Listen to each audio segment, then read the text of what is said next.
उघड झाले होते आम्हाला, पण आज थोडं जास्त वेळ लागतोय. तिसरं षटक घेऊन प्रितेश कोळी आलाय, सज्ज होईल. कोणत्याही परिस्थितीमध्ये ब्रेक थ्रू द्यावा लागेल प्रितेश कोळीला. तिसऱ्या षटकाला सुरुवात. पहिलाच बॉल, लाऊड अपील आणि लाऊड अपील झाले त्या ठिकाणी. पंचांची मात्र कोणती प्रतिक्रिया येताना दिसत नाहीये. थोडस पंच सुद्धा खातर जमा कदाचित करतात की काय. दोनही पंच आता मात्र एकमेकांशी सल्ला मसलत करत असताना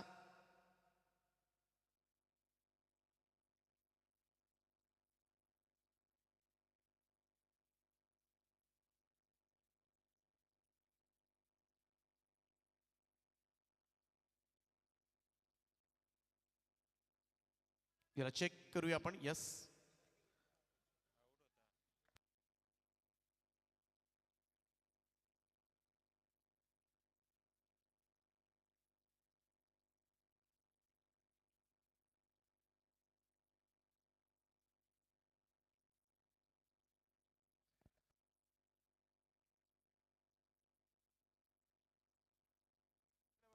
बघा एक्झॅक्टली काय घडलंय. थोडीशी साशंकता होती पंचांच्या मनामध्ये. रेफर करण्यात आले tenniscricket.in. ओ,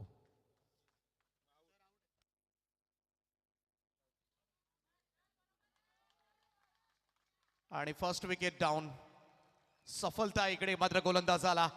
प्रितेश कोळीनं मात्र सगळ्यात मोठा अडथळा दूर काढलाय.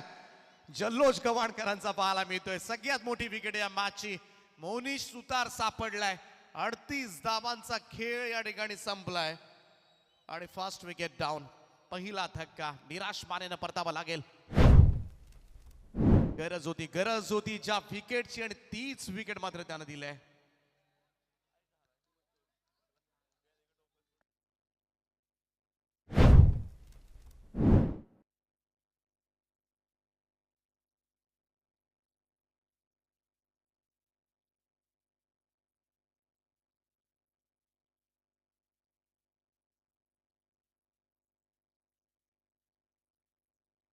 चला लवकर चला वाशिगाव संघ.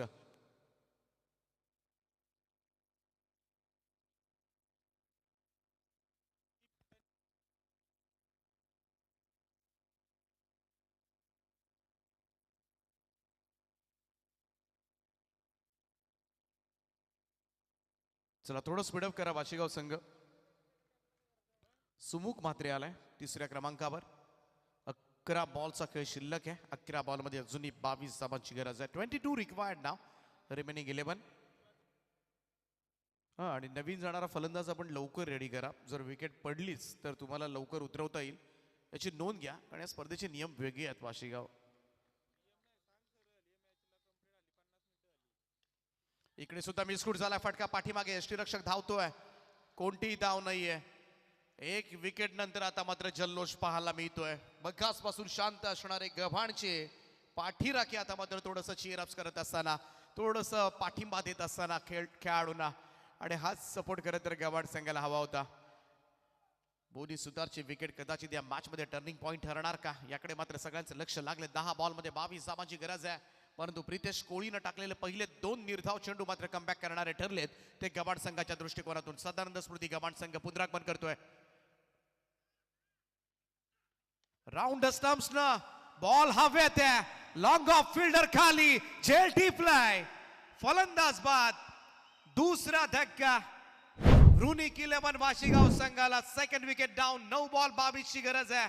आणि आता मात्र 2 षटकं वाशिगावची होती, परंतु तिसऱ्याच ओव्हरमध्ये मात्र प्रितेश कोळीनं भन्नाट कमबॅक केलंय. ते सदानंद स्मृती गव्हाण संघाला. चित्रक्षण लावून घ्या गव्हाण संघ. चला, जास्त सेलिब्रेशन अलाउड नाहीये या स्पर्धेमध्ये. Please Siddhesh cooperate. 9 चेंडू आणि 22 धावांची गरज आहे. 22 रिक्वायर्ड नाव. आल्या पावली माघारी पाठवले ते सुमुख म्हात्रेला. 9 बॉल 22. हे षटक मात्र थोडस कसोटीचा काळ आहे तो वाशिगाव संघाच्या फलंदाजांसाठी. पहिल्या 2 ओव्हर्स मध्ये मात्र वर्चस्व गाजवलं गव्हाणच्या गोलंदाजांवर, सिद्धेश कोळी आणि अलंकार कोळीवर. परंतु प्रितेश कोळीनं मात्र पुन्हा एकदा मॅच मध्ये घुसण्याचा प्रयत्न करून दिलाय तो गव्हाण संघाला. नवीन फलंदाज Jayesh Patil in at number 4 चौथ्या क्रमांकावर दाखल होत असताना 9 बॉलमध्ये 22 समीकरण आहे. मॅच कमालीचा चुरशीचा पाहायला मिळतोय. हाय व्होल्टेज ड्रामा सध्याच्या घडीला शेलगर नाईट स्पर्धेमध्ये वाशीगाव विरुद्ध गव्हाण. राऊंड स्टंप्स ना ओ खांद्यावरून निघून गेलाय सरळ विकेट किपरच्या दिशेनं. डॉट बॉल खांद्याचा वापर केला गोलंदाज प्रितेशनं. टप्पा पडल्यानंतर थोडीशी उसळी घेणारा चेंडू सरळ विकेट किपरच्या हातामध्ये. आतापर्यंत एकही धाव आलेली नाहीये. खोऱ्यानं धावा आल्या होत्या पहिल्या 2 ओव्हर्स मध्ये.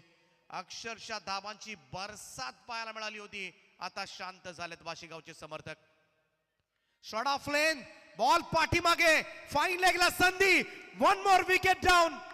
आणखीन एक धक्का दिलाय. It's a over hattrick. या षटकामध्ये मात्र ओव्हर हॅट्रिक कंप्लीट करत असताना शेवटचे 7 बॉल 22 धावांची गरज. थोडं स्पीडअप करा, थोडं स्पीडअप करा.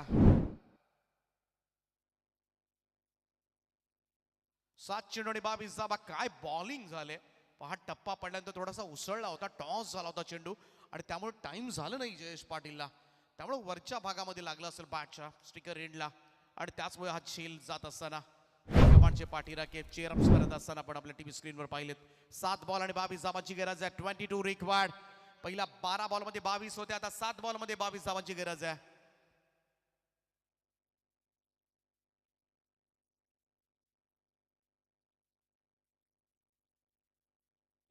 प्रवीण भगत डावखुऱ्या त्याचा फलंदाज.